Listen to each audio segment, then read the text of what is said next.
திருவண்ணாமலையில் மண் சரிவு ஏற்பட்ட இடத்தில் ஐஐடி பேராசிரியர்கள் குழு ஆய்வு மேற்கொண்டு வருகின்றனர். கூடுதல் தகவல்களை நமது செய்தியாளர் ஐயப்பனிடம் கேட்கலாம். ஐயப்பன், இந்த ஆய்வு குறித்து முழு விவரங்களை சொல்லலாம். நிச்சயமாக.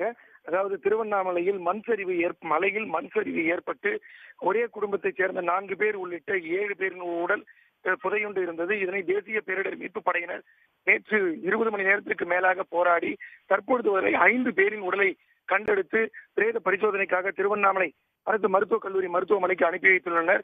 தற்பொழுது அதை 2வது தினமாக இன்று மீதமுள்ள 2 பேரின் உடலை தோண்டும் பணியானது காலை முதல் தொடர்ந்து நடைபெற்று வருகிறது. இந்த நிலையில் மீட்பு பணிகள் நடைபெற்றுக் கொண்டிருக்கும் இடத்திற்கு ஐஐடி பேராசிரியர்கள் குழுவினர் ஒரு 4 பேர் காலையில் இங்கு முகாமிட்டு தீவிரமாக கள ஆய்வு மேற்கொண்டார்கள்.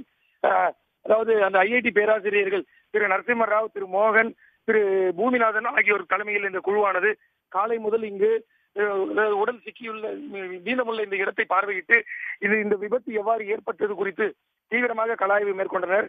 அதாவது இவர்கள் கூறுவது என்னவென்றால், இந்த இடம் வசிப்பதற்கு பாதுகாப்பான சூழ்நிலைகள் இல்லை என்றும் இது குறித்து விவரமான அறிக்கை 2 நாட்களில் தாக்கல் செய்யப்படும் என்றும் தெரிவித்தனர். குறிப்பாக இந்த பாதைகளில் ஆர்ப்பரித்து கொட்டிய இந்த மழை நீரானது மலையிலிருந்து வெள்ளமாக வந்து மண்ணரிப்பு ஏற்பட்டு, குறிப்பாக இந்த இடத்தில் இருந்த அனைத்துமே செம்மண்ணாக இருந்தது. அந்த அரிப்புகள் ஏற்பட்டுதான் இந்த விபத்துகள் ஏற்பட்டுள்ளது என்று தகவல்களை தெரிவித்துள்ளார்.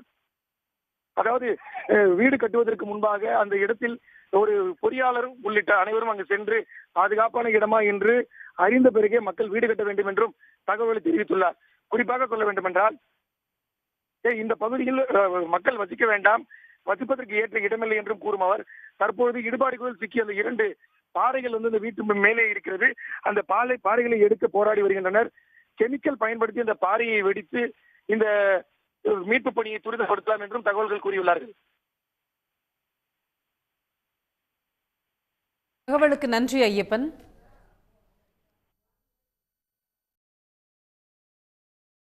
அதிகப்படியான பேரிடர்கள்லாம் வரப்போறதா சொல்றாங்க. இப்போ நீங்க பார்க்கும்போது இது மனிதர்கள் இங்கே தங்கக்கூடிய வாய்ப்பா இருக்கா, இல்லை ஆபத்தான முறையில் மக்கள் இங்கே இருக்காங்களா? சொல்லுங்க 2 வார்த்தை சார். கொஞ்சம் 2 வார்த்தை சொல்லுங்கள் சார். இது கொஞ்சம் சேஃபான பிளேஸ் கிடையாது. இன்னும் கொஞ்சம் நல்ல அதுக்குண்டான பாதுகாப்பு ஏற்பாடுகள் செய்யப்பட்டு அதுக்கப்புறம் தான் நம்ம வந்து அதில் குடிநீர் போயிருக்கோம். நம்ம அறிக்கையை எப்போ சமர்ப்பிக்கலாம்னு இருக்கோம் சார்? அதுக்கு அறிக்கை பார்த்துட்டு ஒரு 2 நாளில் சப்மிட் பண்ணிடுறோம்.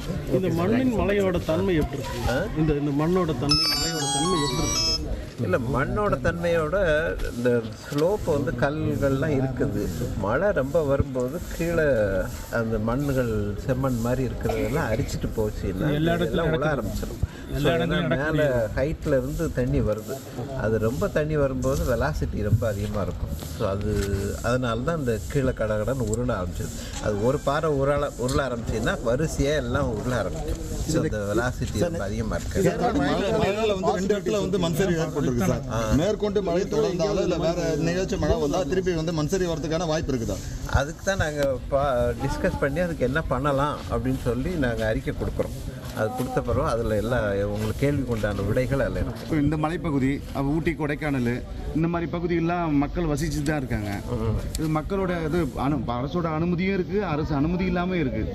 ஸோ பொதுமக்கள் ஏழ்மையை கருதி விட்டுறாங்க. ஆனால் பாதிப்பு வரும்போது தான் ஒரு பெரிய பிரச்சனையாகும். நீங்கள் சொல்கிறது பாயிண்ட்டு கரெக்டு. முதல்ல போய் வேகமாக வீடு கட்டிடுவாங்க. பட் அந்த இடம் வந்து ரொம்ப ரிஸ்க்கான இடமா இருக்கும். ஸோ அது மழை பெய்யும் போது என்ன ஆகும்னா இந்த சாயில் எல்லாம் லூஸ் ஆகிடும். லூஸ் ஆகும்போது சடனாக தண்ணி கீழே எடுத்துகிட்டு போயிடும். இப்போ நம்ம மேலே உட்காந்துப்போ கீழே அரிச்சிட்டு போகிற மாதிரி போயிடும். அப்படி போகும்போது அந்த மேலே இருக்கிற இது எல்லாம் ஒரு டேமேஜ் ஆகிறதுக்கான வாய்ப்புகள் இருக்குது. அதனால் ஒவ்வொரு வாட்டியும் பண்ணும்போது இந்த மாதிரி ஸ்லோப்பி ஏரியாவில் முதல்ல ஒரு இன்ஜினியர் போய் அதை உள்ள ஆராய்ச்சி பண்ணி அதுக்கப்புறம் அது டெக்னிக்கலாக எவாலுவேட் பண்ணிவிட்டு வீடு கட்டணும். ஸோ அதுக்கு பார்க்கணும். நாங்கள் ஒரு ஆய்வறிக்கை கொடுக்குறோம். அதில் உங்கள் கேள்விக்கு எல்லாத்துக்கும் நல்ல விடைகள் இருக்கும். உடனுக்குடன் செய்திகளை தெரிந்து கொள்ள சன் நியூஸ் பெல் ஐகானை கிளிக் பண்ணுங்கள்.